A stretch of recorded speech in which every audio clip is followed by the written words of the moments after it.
जय Hind, good evening, नमस्कार। माफ़ी चाहूँगा डिले के लिए क्योंकि मुझे लगा कि आप लोगों को इसके बाद जो सीजर्स हैं सामान के वो भी देखना ज़रूरी है, वो आने में थोड़ा वक़्त लग रहा था। But we'll finish by the time they reach. Welcome सबको करना चाहूँगा मैं। आप लोग ने वक़्त निकाला यहाँ पर और इस सक्सेसफुल ऑपरेशन को कवर करने के लिए आए हैं।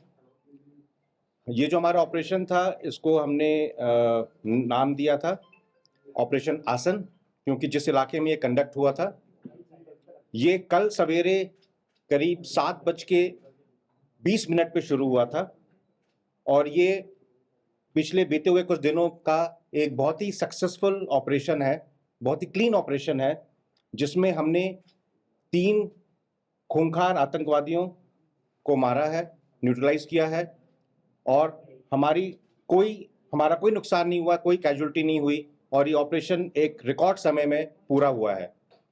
इसके लिए मैं सभी सिक्योरिटी फोर्सेस और जेकेपी और हमारी जितनी एजेंसीज़ हैं, सबका शुक्रिया अदा करना चाहूँगा, क्योंकि एक बहुत ही अच्छा नमूना था कोऑर्डिनेशन का ऑपरेशन जिस तरह से किया जाता है।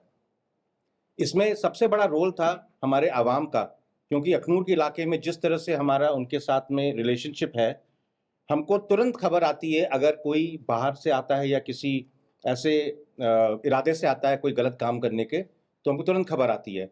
और ये जब डिटेक्ट हुए थे लोग उस इलाके में, तो गाँव की तरफ से हमको तुरंत खबर आ गई थी, इसीलिए जो रिएक्शन था वो बहुत जल्दी हुआ। इस दौरान उन्होंने कोशिश करी, वो जिस पर्पज़ के लिए आए थे वो पर्पज़ नहीं हो पाया उनका, लेकिन कोशिश करी कि वो हमारे कॉन्वॉय पे कुछ फायर करेंगे, लेकिन हमारे ड्राइवर्स और क्यूआरटी की सूझबूझ से कोई नुकसान नहीं हुआ और तुरंत क्यूआरटी ने तैनात होकर इनको अपने उसी इलाके में पिन डाउन कर दिया और वहां से हिल नहीं पाए ये। टेररिस्ट जिस तरह से आर्म थे, उससे हमको यकीन है कि ये आए थे कोई बड़ा काम करने और पिछले कुछ दिनों से ये लगातार खबर आ रही थी और इन्होंने कई जगह ट्वीट भी किया था टेररिस्ट ऑर्गेनाइजेशंस ने कि वो कुछ बड़ा करके दिखाएंगे।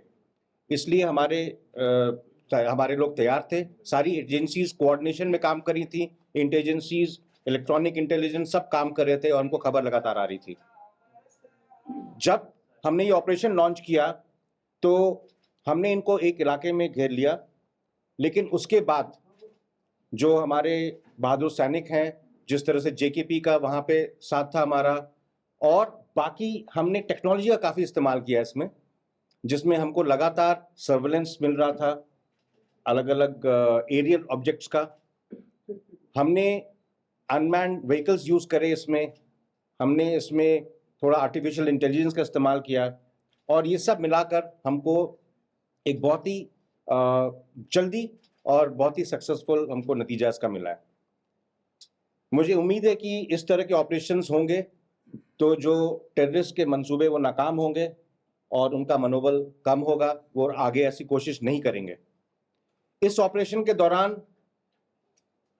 हमने एक हमारा आर्मी डॉग खोया है, जो सर्च के दौरान आगे जब चल रहा था तो मिलिटेंट्स ने उस पे फायर किया था और इस आर्मी डॉग ने शहादत दी है और इसकी वजह से कई जानें बची हैं। इस ऑपरेशन के बाद इस तरह के काफ़ी खबरें घूम रही थी कि आर्मी ने जो है बीएमपी चढ़ा दिया, इस तरह की चीज़ें कर दी। मैं आप सबको यकीन दिलाना चाहूँगा कि वो इलाका ऐसा था जहाँ पर काफ़ी ग्रेडियंट था 30 डिग्रीज़ का और बहुत सारा वहाँ पे डेंस फॉलिएज था। तो जब हमने वहाँ पर मिलिटेंट्स लोकेट करे, हमने एंगेज किया, तो वहाँ जाना पॉसिबल नहीं था बिना खतरे के। तो हमने ये हार्डेंड व्हीकल्स को इस्तेमाल किया है वहाँ पहुँचने के लिए और हम पूरी इज्जत देते हैं किसी के भी पार्थिव शरीर को और उसके साथ ऐसा कुछ नहीं होगा जो एक सोल्जर को करना चाहिए। मेरी तरफ से ये पॉइंट्स थे आपके लिए। अगर कोई इस ऑपरेशन से संबंधित सवाल है तो आप पूछ सकते हैं।